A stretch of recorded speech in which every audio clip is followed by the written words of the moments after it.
Hey, welcome back everyone. It is now November 7th of 2022, and with just a couple of episodes left for Star Wars Andor, a lot of fans are now looking forward to other shows out there like The Bad Batch 2, Mando 3, Ahsoka, and a whole lot more coming out for 2023 and beyond. This is Mike Zero. Make sure to subscribe if you are new to the channel for future Star Wars updates. Also, by the way guys, make sure to drop a thumbs up on this video to support the channel. I thank you also very much for the kind support. It is greatly appreciated. Now, one thing about the new universe between George, John, and Dave is that what they're about to do is that they are dragging in the fan favorite elements from Star Wars Legends. If you guys read up on the books from the 90s to the 2000s, there's a lot of things like the Thrawn trilogy, Dark Empire, Shadows of the Empire, the New Jedi Order, and even Heir to the Empire. There's a lot of great things in there that I think a lot of fans should really read up on, because John and Dave are going to be cherry picking from those stories and taking a lot of the biggest elements of those shows, or those stories, to be used in the upcoming shows, so to speak. Now that brings us to exactly what's been going on with Disney executives and their plan to essentially regulate the Star Wars universe, to really bring it back to the theaters, to bring back Star Wars movies in full scale, and to really just kind of make things a little bit more diverse, not just 100% focused on TV shows, but also focused on movies and TV shows equally, is what they want to do. You know, kind of doing something different, kind of doing what Marvel does, by the way.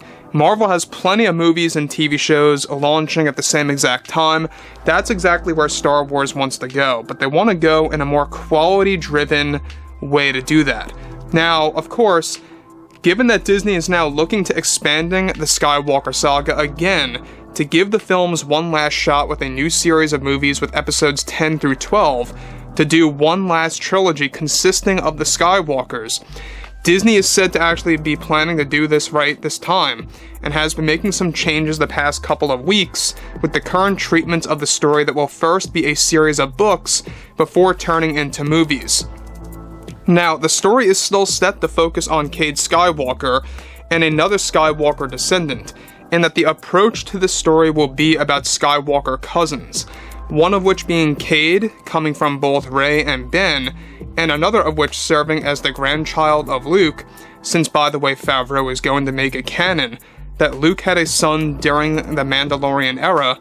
However, it's described that one of the big changes most recently is that they are going to be switching Darth Talon out of these stories, and will now be focusing on a brand new Darth instead.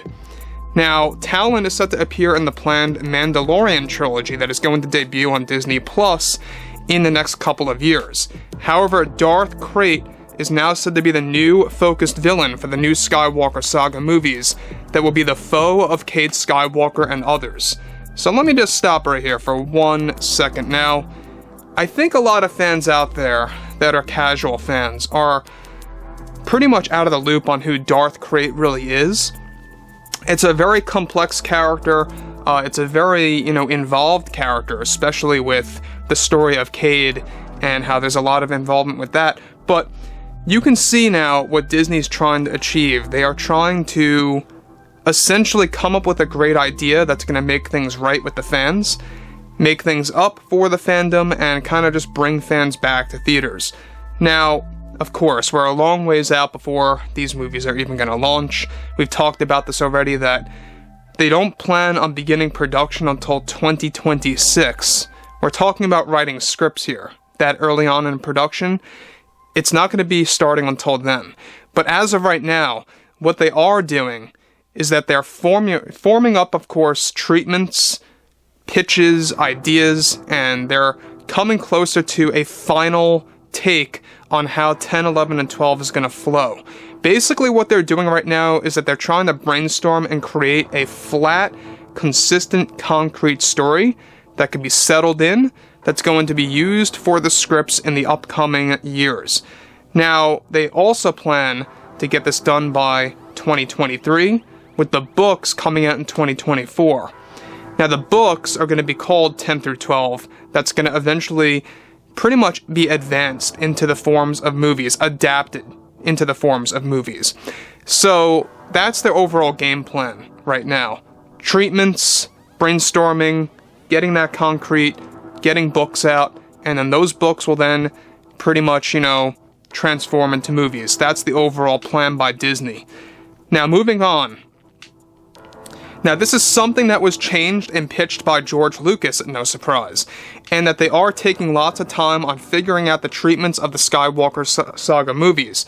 Darth Krayt is described to be a very similar villain in a sense to, of course, some of the Legends versions of that character that he was used, and that Disney is looking to make 10 through 12 darker movies than the norm to attract a wider audience.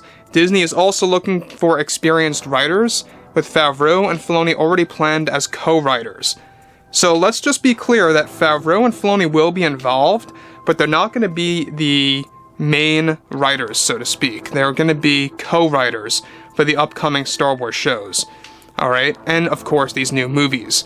So Favreau and Filoni is getting very involved with multiple projects, and with multiple types of Star Wars lore that's going to be made canon. Alright?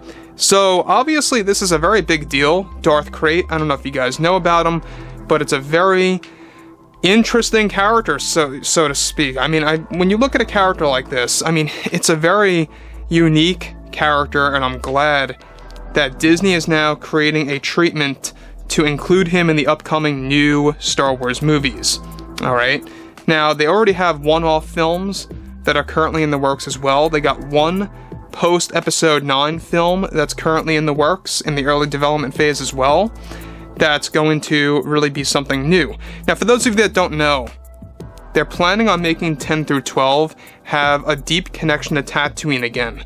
And it makes sense because Darth Krayt was born on Tatooine in 47 BBY.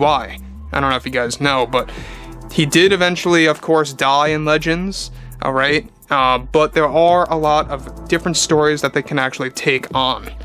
Now, of course, that leads a lot of fans to wonder, is this a necessary approach? Should we really focus on a 10 through 12 again? A lot of fans may say no, focus on one-off movies only, and I can understand that. But to me, I don't know about you guys, but episodic Star Wars movies are like a tradition. It's like what you imagine Star Wars to be. Imagine it like this. One-off movies are not going to have opening crawls. They're not going to have the Roman numeral system. It's not going to have that tradition in there. With the episodic movies, you get all of that. You get the Roman numerals.